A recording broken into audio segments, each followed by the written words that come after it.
And we are live. Woo!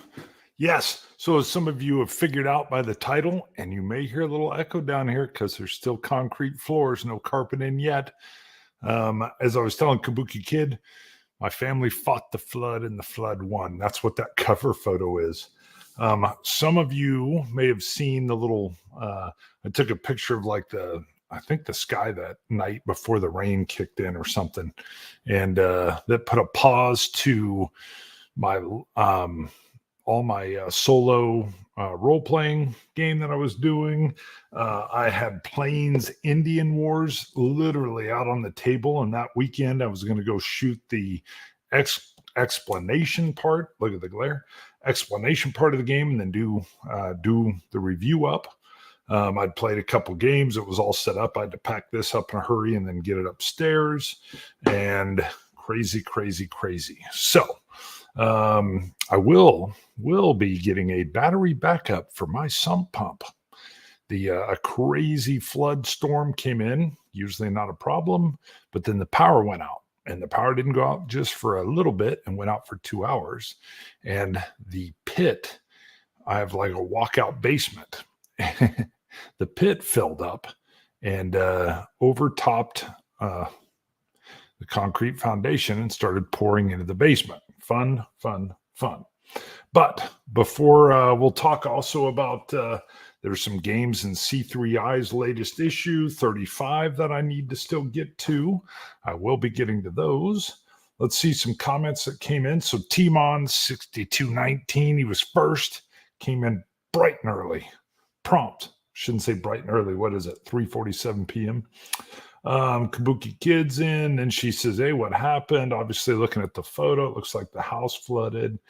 Yes, I got lucky, actually. My son, when the power was out, my wife and I were playing, what were we playing? The card game version. Oh, San Juan. And I had all the little rechargeable camping lamps ready, put them out. We finished our game. And my son says, "Hey, Dad, can I go down to the bar," which is the set that I'm sitting in, "and get a bottled water?" Sure. Thank goodness, because I might have gone to bed. And he came down and said, "Hey, you got water all over the back of the bar, right over back here." And I may have said an expletive that I don't remember saying, but he sure does. And I ran down and quickly sussed out the problem. And then we were in. We were bailing water like we were a ship at sea. And then we kind of lost that fight. And then the power came back and we started vacuuming water off the floor. So on and on and on. It was interesting. So let's see what else we got. Timon. Whoop. I zipped past too far. There it is. What is this here? That all 4 years or so ago, I had half a foot of water in my Colorado Springs home. Wow. Groundwater. Then they found asbestos. You got me. You got me on that one. Man, I can't imagine anything flooding in Colorado Springs. I grew up in the mountains of Colorado, though. So, I mean, floods can happen anytime, anywhere, whatever's going on. Our biggest worry up in the mountains, and it hasn't hit there yet. We still have the house I grew up in up there, up in Evergreen, Colorado. Oh, hence the shirt, by the way. Wildfire. It's so dry, and there's so many pine needles that build up that I worry about a wildfire up there. So what else we got here? Come on, skip on down. I'm out of practice. We'll move. What's going on? It's like it froze up.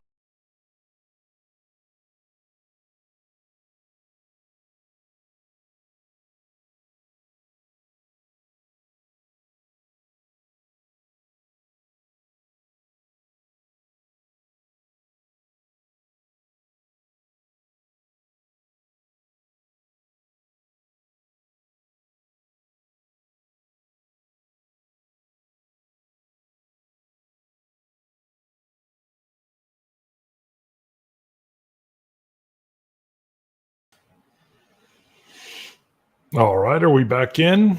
I had a glitch there and it dropped me off the screen. Interesting. I don't think I've ever had that happen. If I'm still rolling, looks like I am by my timer here. Somebody throw a comment down in just so I can make sure. I got, what did Timon say? Last 40 years of Wonder Woman. Okay, here we go. Broke basement window, hail filled up drain on street above the house. Then it rained. That would do it. That would do it. I'm going to assume I'm still filming, looking at my timer and everything. Everything looks good. It probably just glitched on the recorded side. He lost his 40 years of Wonder Woman comics and a lot of books and games. I got lucky. Most of my games are up on these pre-built shelves, kind of similar to how I have the bar back here. And when the guy designed it, I told him I was worried about losing everything there because the cardboard's so susceptible if I had a flood. So he did what he called a pallet system. It almost looks like when you rip off the baseboard, 4-inch baseboard, it almost looks like you've got like a shipping pallet.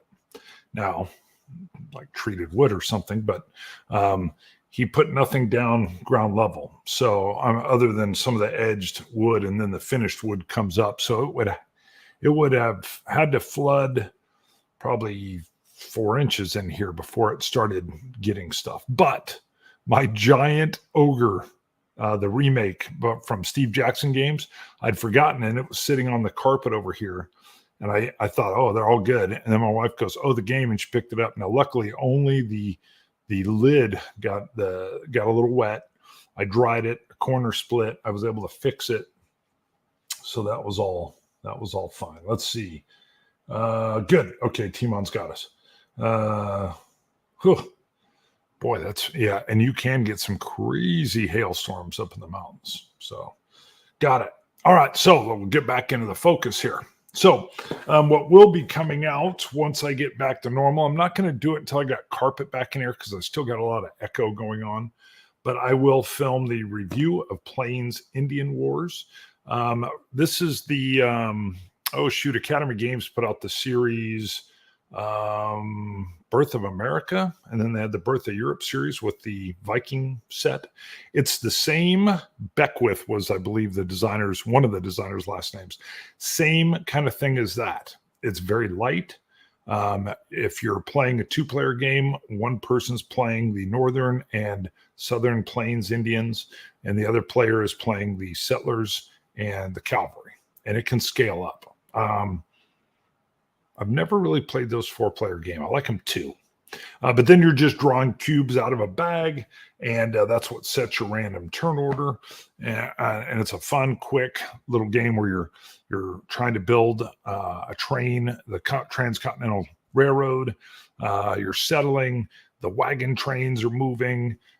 So great game, nice history. Yep, Birth of America games, especially 1775. That was my favorite too, Kabuki. I loved how you kind of just jumped into the action, and it kind of, you popped around the different colonies or those first 13 United States, and you got to just pop in a lot more combat. The the War of 1812 one, was that what it was? I think it was. That one was way more movement based. So more strategic movement. Vorpal's in. Hey, Vorpal. Ugly is ugly. Woo. I missed that. I needed to have that back. Oh, cavalry. Yeah, I know. Cavalry. Sorry. Always say it wrong. Can't change it. It's cavalry. Ugh. I can barely do it.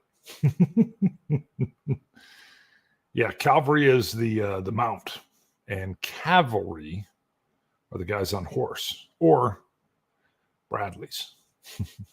So let's see. We'll be getting to that. The carpet's supposed to be in Wednesday, so that's like 4 days from now. Hopefully that carpet's in. I'll do one last little dusting of everything, get everything cleaned up, and I'll be ready to film that review probably the following weekend. So next weekend I should be putting maybe Plains Indian Wars up. And I haven't had a chance to play any yet, but I want to get into, they've got the Burma, the Forgotten War, which is Empire. Yeah, it's Empire of the Sun. The like quick little kind of like an intro game for that, and it's got cards for it and everything else. And that's what I kind of need to get into that system.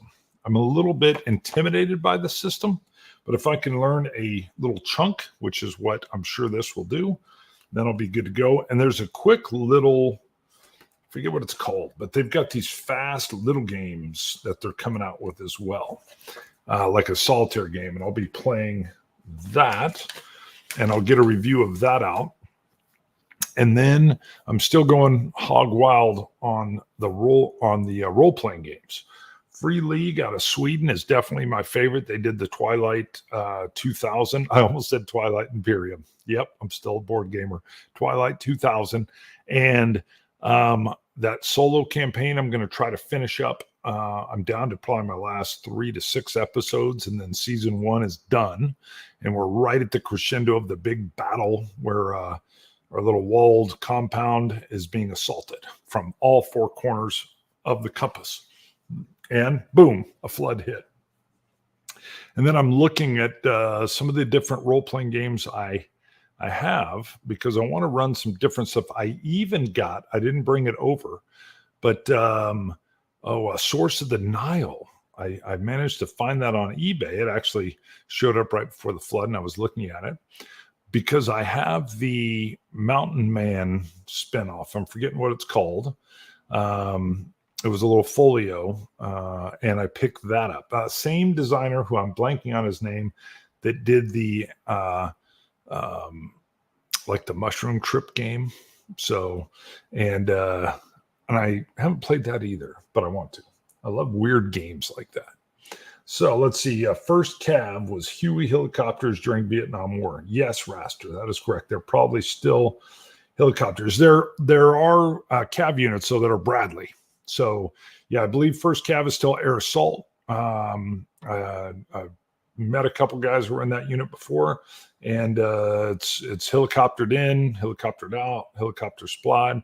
But you also have Cav units that are Bradleys with a few M1 Abrams tanks, and they're quick movers, bridge holders, bridge taker kind of guys. I think they even created a Cav unit using that new wheeled vehicle. I'm blanking on the name of it. Someone will throw it in. So, yeah. But let's see. Vorpal, he played Vietnam miniatures yesterday. Very cool. Kabuki says, oh, yeah, Ride of the Valkyrie. Whew. Let's see. One of the flight instructors was a First Cav Huey pilot who flew through Vietnam. Wow. Yeah, I had a guy in my church when I was a kid. He was a pilot for like American or something. I can't remember who, but he flew, I think, medevac Hueys in Vietnam. He would not talk about it. I was a junior historian at the time, and I asked him, and he said, nope, don't want to talk about it. And then he was like, dang it. I mean, I could tell like I'd brought back a memory just asking him. So, Raster, cool, Bradleys. Yeah. There were. And what are those little vehicles, the wheeled vehicles they started making? The troops love them. Well, I talked to a few of the younger guys. They like them, just they're easier on maintenance, and I think they're a little tighter than the Bradleys, but Striker. Yes, that's exactly it. And the big worry, of course, was armor. Armor's actually, it's better than the 113. So, and the 113 was just this thin aluminum skin, and it had a huge profile. And so the Strikers are compared more to the M113, not the Bradley. So, but enough on all that. So let's see. Oh, my lives that are coming up. This is going to be fun. On July 8th at 11 a.m., John Butterfield. That's right. One of the co-designers with Eric Lee Smith on Ambush. He's going to come on my show. We're going to talk. He's got several games that are coming out. And we're going to spend some time talking about his design of Ambush, because Ambush is one of my favorite games of all time. It's the second game I purchased. B-17 Queen of the Skies was the first. Thank you, Avalon Hill. And then Ambush from Victory Games. And I'd picked up a few other games at the time, but even Mosby's Raiders, but nothing captured me like those two games. I spent hours, and I literally, if you worked out like the amount of hours I played, I probably 0.0001 cents per game for time play. I mean, I just destroyed it. I wore those games out. And nice little interesting thing that I'm going to tell Butterfield about was playing Ambush made me way more understanding of the hazards of war. That sounds weird, and I know I've talked to it on here before, but you have your point guy out there, and it's a role-playing-ish, kind of how you're improving your characters, and you don't want to lose them, but you want your better guy out front because his perception's better, and he'll pass perception checks, which will keep the whole squad out of trouble. And every once in a while, it's so odd, which is what I love about role-playing as well. You can get connected. How? How do you get, or me, I guess, how do I get emotionally connected to these fake pencil on paper characters? Deeply connected. I think it's just what human brains do. It's how we love movies and books and everything else. But it was not a glorification of war. It was more of a, this is gut-wrenching. So let's see. Yeah, Kabuki Kid, Butterfield, nice. Yes. And I'll come to my next two guests in a second. Ambush was a special one. Great memories there. Vorpal Ambush was a favorite of his as well. I cannot play, this is Vorpal. I should put it up on the screen. I cannot play Ambush anywhere. I remember where all the tricks are. I went to watch a couple other interviews with John Butterfield just so I didn't ask the exact same questions that were asked elsewhere. And I didn't get to the point the interviewer teased, is there going to be a remake? It's in such demand. Could it just be directly reprinted? I think it probably could be. I think there is some tweaking you could do to up the replayability, though, make it a little more variable. And no, I do not want to be a developer on that. I'm too busy. Kabuki, war is heck. Yeah, I'll go as far, Raster, war is hell. If they flag the show for me saying that, flag it away. Flag it away. Let's see. Machine gun here. Landmines there. Yeah. I had every single expansion. I picked up Battle Hymn to get me into the Pacific. I had not picked up Leatherneck, the expansion for Battle Hymn, until years later. I'd had a break in playing and picked it up. I got Open Fire, the tank version. Have not even played that. But with all of the different Purple Heart was my favorite.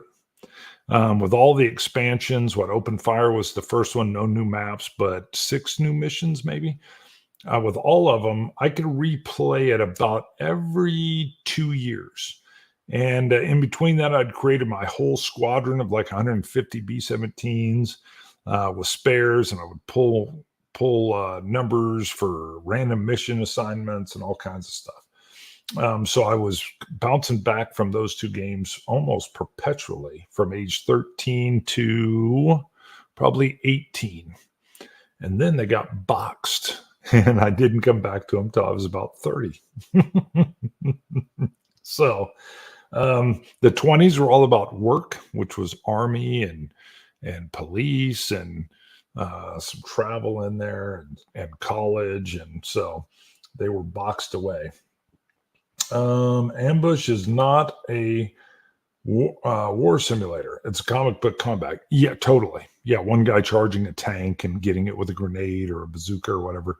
Yes. And I guess maybe that's why it told the stories almost like a comic book or a movie would. But what it did was really, I remember getting replacements after a tough mission. You lost some people, and I would have fear of losing some of my senior people. And I remember, hey, there's a new replacement. I don't know this guy. Put him out on front. And you see it in all the movies. And the books I've read where, you can look at Band of Brothers. They cover it great in there that the replacements, they talk about not wanting to get to know their names and stuff, just so you're not emotionally involved with them in real life.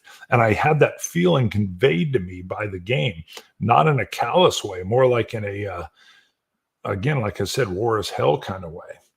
And how it did that again, pen and paper kind of stuff. Yeah, Sergeant Rock. I love Sergeant Rock and the Unknown Soldier comics back in the day. I never got Sergeant Fury. What do we got here from Vorpal? New guys are called minesweepers. Well, it was always that tough decision because you would usually have somebody with much better perception. And well, if they can pull off a win on the perception check, we're either going to have the advantage or giving us more chance to take care of the problem. Or sometimes you wouldn't spot anything at all and just get sniped. And you don't even know where it came from. It's not even designed to have placed a sniper on the board. It's just a random sniper hit. And so you were like, but after a tough mission where you lost somebody key on point, just a great game. Hey, just like in B-17, how you get invested in these fictional characters, especially when you name them as familiar people in your life, 100%. I'll even take it a little bit further. It's what I think in real life people, and you probably can't do it, but I'm a community policing sergeant. So I'm on the police department. I'm a sergeant. I'm in a community policing unit. So our whole goal is to go out, interact with the community, respond to what their problems are, know folks by name. You don't just say, oh, the people that live over there or the people on that block. You actually know people by name, spend time with them. There's a pastor friend of mine, Baptist minister, Pastor Buck. He'll call me when something's going on or someone will confide something in him. Hey, there's a drug house on this block, but I don't want to call nobody. And they'll tell the pastor and the pastor will call me. And but as you spend time with people, you blow away all the BS. So because they're just people. So the pastor I'm talking about, he'd tell you he has a felony conviction for selling cocaine when he was 19. And he always tells people when we're around, I've been on both sides of the law and I like the place I'm standing better now. And then he talks about how half his family were into hustling and making money in illegal ways and how he grew up seeing the cops as people that would arrest his cousins and stuff. So he didn't like them. And so, I mean, you get to kind of see through his eyes and how things were through his view too. So there's a learning and exchanging and getting to know people and realizing I may think differently than Pastor Buck, but we think the same on some things as well. And isn't that amazing? Isn't that amazing? I just spent time with him yesterday. He had a big church gathering with all the folks in the neighborhood. It was hot. It was like 101. I almost passed out, and I'm not kidding. And we were all hanging out and just chatting with citizens and folks that showed up to the big old party. Let's see, what is this? Why you dirty copper? Exactly. I'm here to game. No politics. No, that's not politics at all. Other than I'm a cop. And I was in the Army. Hello. I actually wore this in Fort Polk, Louisiana. But what I would say is that's the key. I actually met, because I lean libertarian or classical liberal. I know Vorpal doesn't want politics, so I'm not going into that. But my whole deal is when you sit down and game, I'm just there to game, and you get to meet people all over the spectrum. That's what I like. So if everybody thought the same, then nobody would like Vorpal. Right back at you, Vorpal. Yep. So that's some of the idea there. All right, let's see. Oh, the other interviews. July 16th. These are all Saturdays at 11 a.m. Saturdays are my easiest time to get in and do the lives. And I'm going to say his name wrong, probably. Severio Spragolia or Spragoli. He is the one of the designers, and I will guarantee say this wrong. It's an Indian name, Vijay Nagora, the Deccan Empire of medieval India, 1290 to 1398. Whew. This is using that new ICS series of games, the Irregular Conflict series, which I think was Red Flag over Paris. And then the Guest of Robin Hood or Gist of Robin Hood that's going to be coming out. And then this one, I believe. I know very little about this. And then August 20th, also a Saturday, I'm having Jason Carr back on, GMT, developer of many different games and kind of the manager of, or one of, the GMT 1 series, which is all about making sure games are solo playable. So he's going to come back on. I had him on, heck, probably almost a year ago, and we had a great interview. You can still go see that. And he wanted to come back on a second time. And then I'll probably even have him back on in September because he is working on a game of his own for design, but more on that later. Let's see. Vorpal, hardcore right winger. Hey, that's cool. Like I said, good with everything, man. Good with everything. Kabuki Kid, 16th. My birthday. Sweet. Very cool. Man, well, if you're not in the middle of cake and getting birthday song sung too. Boy, that was a terrible sentence on my part. Sorry. If you're not in the middle of singing happy birthday and eating cake, you have to tune in. Oh, I'm sure to miss the 16th show, sadly. Yeah. Want to be home, of course. Of course. Guest of Robin Hood. I think you pronounce it like jest. Yeah, I don't know. Thank you. Jest of Robin Hood? It threw me as soon as I saw it. Is it Gist? Guest? Jest? Yes, Fred Serval, who I've had on the show. He's done that game and the Red Flag over Paris. Smart guy. Let's see. 4th of July weekend. You better be playing AWI. I hate all these acronyms. I have like probably 1,000 games. I don't know. What is that? I can't remember what AWI is, Vorpal. You got to tell me. I'm trying to think, but then my brain shuts down when I think, Vorpal. Oh, let's see. We're going to wrap up here in a little bit. Let's see. Fred was just like, let me put it on here. Fred was just like an hour ago. Was live. Yeah, amusingly. He goes live, I think. I don't know if he's live every Saturday, but he does a lot of shows. Did he have, the gentleman that lives in Rome? I think he was going to have him on his show, but maybe I missed the timing of that. Shoot, I'm forgetting his name. Great guy. His home that he lives in is like on the same site as one of the old Roman legion garrisons where it was built. That would be wild knowing that. I can literally, sometimes I'll think back and go, man, so the things that were going on here, and I can almost picture it in my head. All right, let's see. All right, any other questions? That's my lives coming up. Work's been pretty busy dealing with the flood situation. It's been chaotic. My upstairs looks like a hoarder's paradise. There's mattresses all over. I can't stand it. I like stuff to be in its place, and it isn't, and it's driving me crazy. Yeah, I feel like everything's unmade. The only thing worse was they had all these drying fans and dehumidifiers down here for like 3 days straight. They were running 24/7, created a giant white noise kind of thing in the house. Drove me batty. I like a fan when I'm sleeping, but I couldn't quite hear my music coming right off the Alexa. Hated it. But that got gone. Now if I can get back to not looking like a hoarder's paradise. What's Kabuki saying? I actually worked with Fred a year or so back at the time. I had no idea who he was. Huh. Well, that's cool.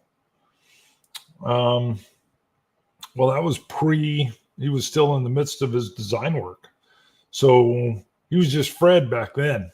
Now he's Fred the designer.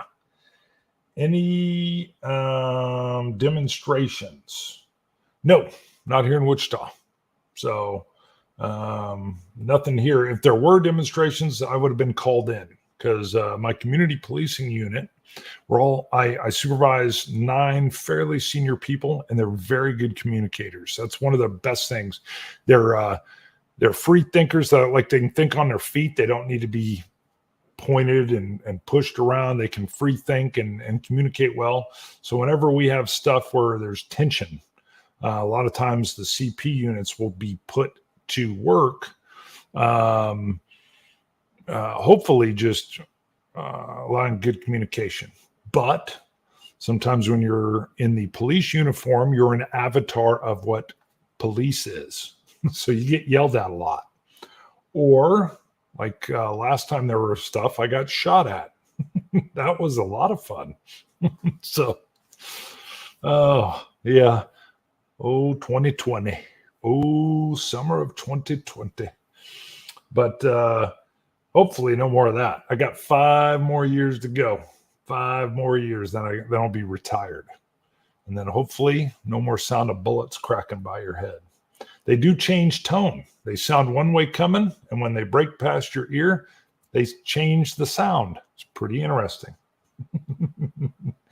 Being yelled at is one thing, but being shot at, yeah, having stuff thrown at you as well. We got pummeled with like rocks and bricks and water bottles. Everybody has water bottles nowadays, so they throw those at you. But yeah, and then it ended with the gunfire. That was interesting. And all this at like 3 a.m. So you're sleepy on top of it. You don't stay sleepy. Doppler effect. Yeah, that's how I actually knew. It was about 8 rounds. And by the time they were done, there was people ducking after the fact. And I was like, well, okay. We had a couple ricochet victims on our deal where they hit the street and then bounced up. But let's see. Maybe if you shave off that mess on your face, people would be so scared that they shoot at you. You know what? They love this. This has been a big hit. This is very much Wyatt Earp, who served as a U.S. or as a Wichita Marshal. They didn't call them police back then. They called them marshals. His went out like this, though. I don't think they'll let me get that far. So, yes, adrenaline pumping. Kind of. It's weird. It's like, well, it's already over.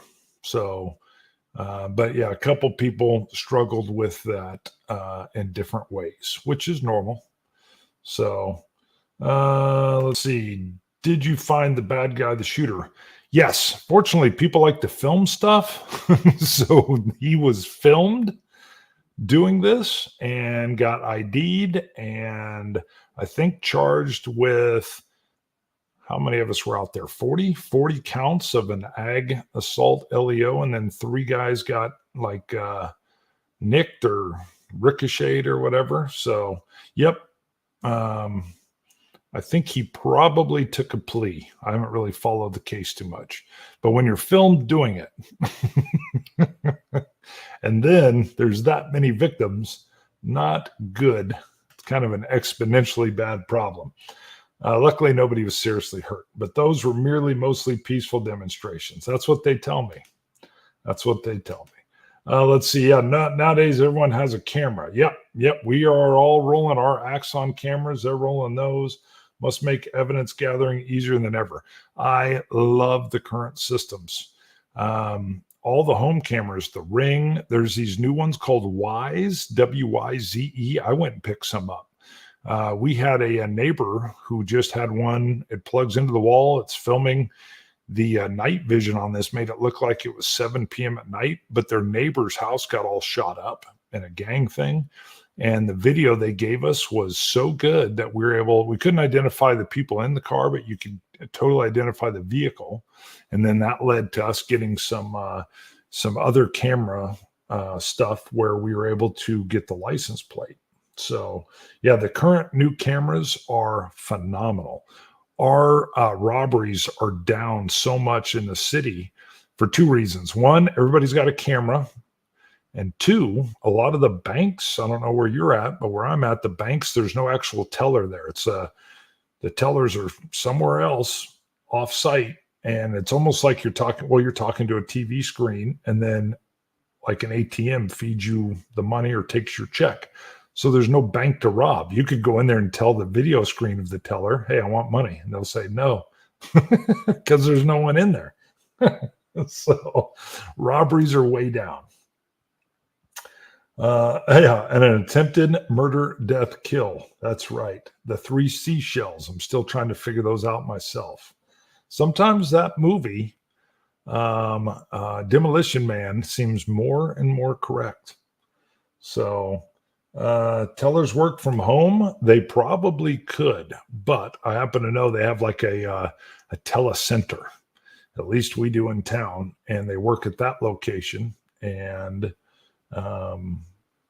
yeah, so they probably could work from home. I bet you someday they will work from home, or they'll be 100% digital people. But I like the real people. You get to know them. The 3 seashells. That's right. That is correct. Go watch that movie. We are getting close. We've got rookies coming on that they don't know what to do if someone says, I'm not doing what you tell me. And they're like, but I strongly insist. And they say, nope, or something to that effect. Oh, boy. That is a great movie. Great movie. All right. I think I will wind up. We're at 36 minutes. So again, look for hopefully this weekend, if all goes well, or sorry, next weekend, I will get my review of Planes Indian Wars filmed. Fun, fast game. Beautiful production values. The cards are great. I'll give you one thing. These dice here, the ones you roll, they're a bit chunky. They're a bit big. I actually wish they were a little smaller. I felt like I was damaging my table. But I'll talk about that in the review. I know they went bigger and better, and they are rounded, but they were a little too chunky. And I thought I was going to love those, and didn't. And then I went and pulled out one of the 1775, and sure enough, I can't remember the millimeter sizes of each, but I'll do probably compare and contrast because they were a little smaller and rolled better. So talking my ear off. Well, it's good to see your avatar there, Vorpal. I actually missed everybody. It was kind of a nice break at the same time, but I was definitely ready to film, and getting all my gear set back up down here again, and being able to film real quick. How does the sound? I'm getting a little bit of echo just because I'm looking at concrete, and it's not as quiet in here as it used to. But dice tray time. Yes, probably dice tray, but they were still big in your hand too, because you're rolling a bunch. They're rolling a bunch. Let's see. What is this? Love Vorpal's Avatar, one of my all-time favorite movies. It is a great movie. You know, I didn't realize how good the filming was in that, and how the one set where the focus just transitions and builds the tension. Sound seems normal. Great. Thank you, Raster. That'll be good because if that's the case, what I think I'm going to do is try and film, get back in and do 3 of my Evil Twilight 2000s. I was a little bit worried about the sound.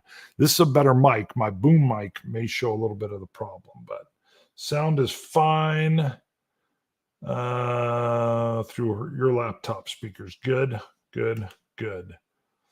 Seems good. Okay, cool.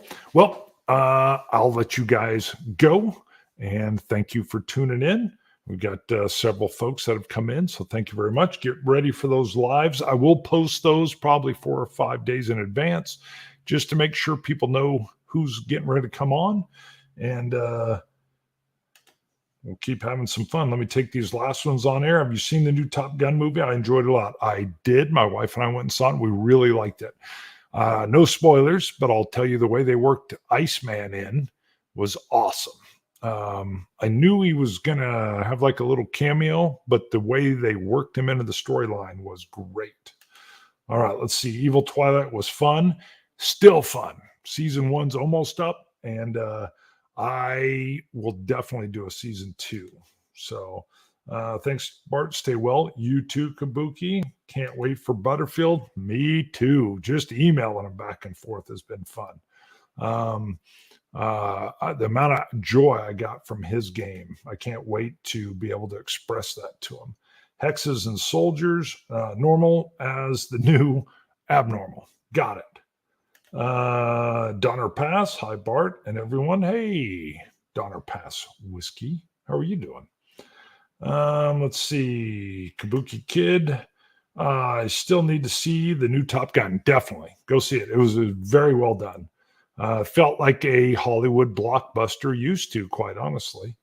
So very, very cool. 70-year-old fighter pilots, not realistic. Movies are usually all realistic, Vorpal. Hello. Hi and bye, daughter. Realistic. I knew what you said. For shame.